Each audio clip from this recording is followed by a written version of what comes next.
This is Emad Salem, EMAD Salem. I am the Vice President of the Texas Progressive Caucus. Progress Texas. It is time we have two organizations, Progress Texas and the Texas Progressive Caucus, to push forward, to get people out to vote, to get our values. We have this state should be a progressive state. It is a progressive state, a lot of progressives in Texas, and we need to move forward and turn it progressive again.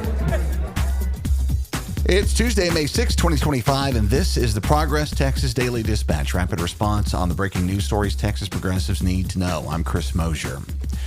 Here at Progress Texas, we're still celebrating the widespread progressive wins scored across the state in the May municipal elections and really taking in the feeling of a solid win as an inspiration to dig in and work even harder as further winning opportunities approach. Tarrant County GOP Chair Beau French theorized that the trouncing of MAGA types and book banners happened because Trump voters are sitting fat and happy at home watching their dear leader run amok in D.C. Our theory is that we may be seeing an epic and historic case of buyer's remorse. Jasper Shearer at the Texas Tribune has a quality rundown of those wins.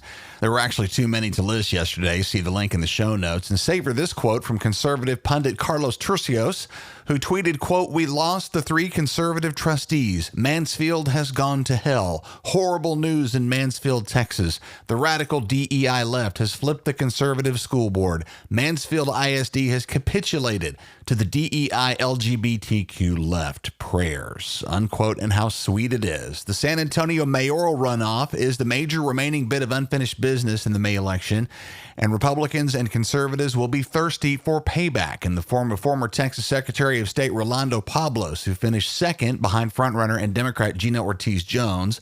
Between the two of them, over half of the San Antonio voters who showed up voted for someone else. There are a lot of pieces in play here.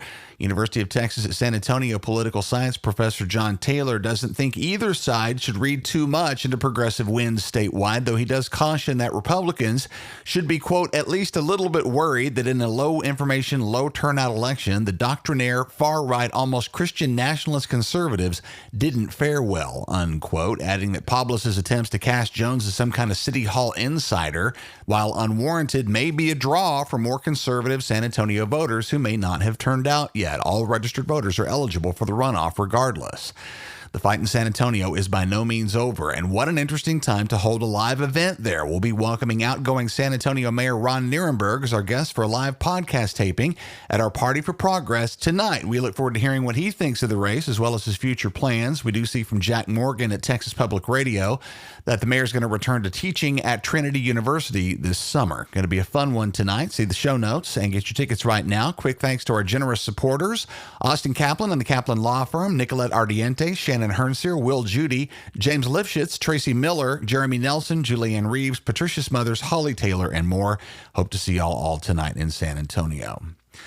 Back to Austin, as public school advocates who had fought for decades against private school vouchers are now waiting for the other shoe to drop in the so-called Texas two-step.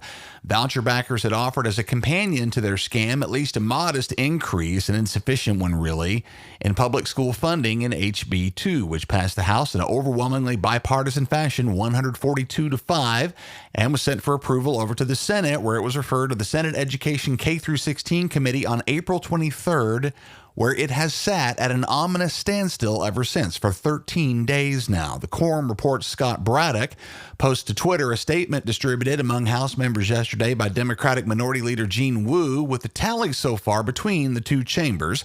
Thus far in the 89th legislative session, the House has passed 72 Senate bills, almost 14% of those sent over so far, with 19 having made it to Governor Abbott's desk. The Senate, on the other hand, has only passed 2 House bills, about 1/4% that they've been sent, with none making it to the governor so far. As Rep. Wu puts it, quote, "most notably, HB 2, the school finance bill, has not received a hearing in the Senate, while SB 2, the school voucher bill, has been fast-tracked and publicly signed by the governor," unquote.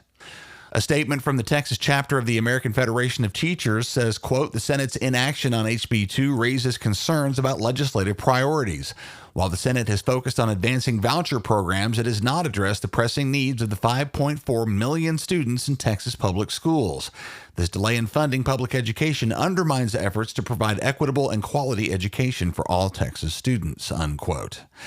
Michelle Davis at Lone Star Left, who's been on fire lately, calls this delay, quote, how you kill a public school system, unquote, reminding us that the deadline for Senate committees to report out bills is May 24th. That's 2 weeks from this Saturday.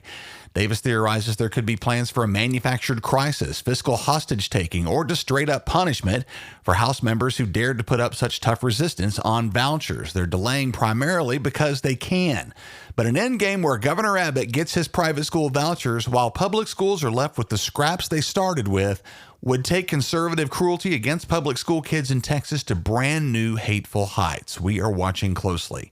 And we encourage you to call your senators to ask what the hell this delay in promised funding for public schools is all about.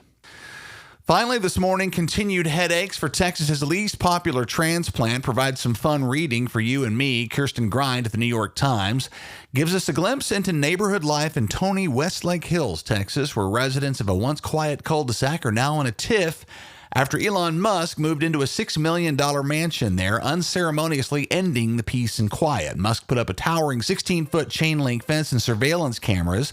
Fleets of Teslas began coming and going all day and all night, accompanied by bustling security activity, with guards frequently and openly toting guns. Musk's neighbors began complaining to city officials, and things got hot when the neighbors discovered that Musk's team hadn't obtained permits for the oversized fence and gate he'd built, in the process violating 6 city ordinances. Efforts by Musk's representatives to secure retroactive variances were rejected by the Westlake Hills Zoning and Planning Commission, despite arguments that Musk's high profile justified heightened security.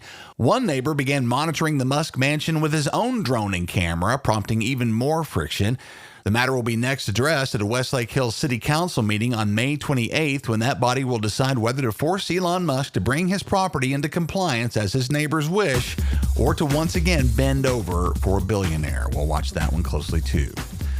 DFW and North Texas friends, please mark your calendars for Monday, June 9th, when we'll be hosting our 15th anniversary celebration in Dallas. Links to become a supporter and to secure your tickets are up now at progresstexas.org. Again, 15 years of progress, celebrating in Dallas Monday, June 9th, and we hope to see you all there. Our mission at Progress Texas is to counter the conservative disinformation machine, but they far outmatch us in funding. Oil and tech billionaires and religious right-wing activist groups spend a lot of money keeping their audiences in the dark. If you've come to appreciate the light we shine on important political news in Texas on a regular, ongoing basis, please know that our regular, everyday listeners form a key component of our funding. If that's you, we could use your support as a monthly contributor, and no amount is too small. Go to progresstexas.org/donate. And thanks to Robert Clifford, Francis Ferguson, and Sean Hayward, all 3 of whom are on the team. We appreciate all of y'all very much.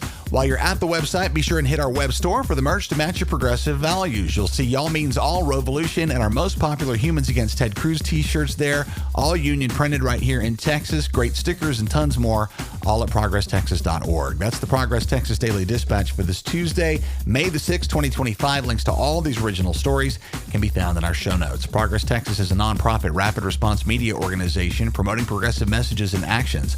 While campaigns come and go, we're the permanent home for progressive media and action in the Lone Star State. I'm Chris Mosier. Thanks for listening. Have a great day. Hope to see you in San Antonio tonight, and we'll see you again here tomorrow morning.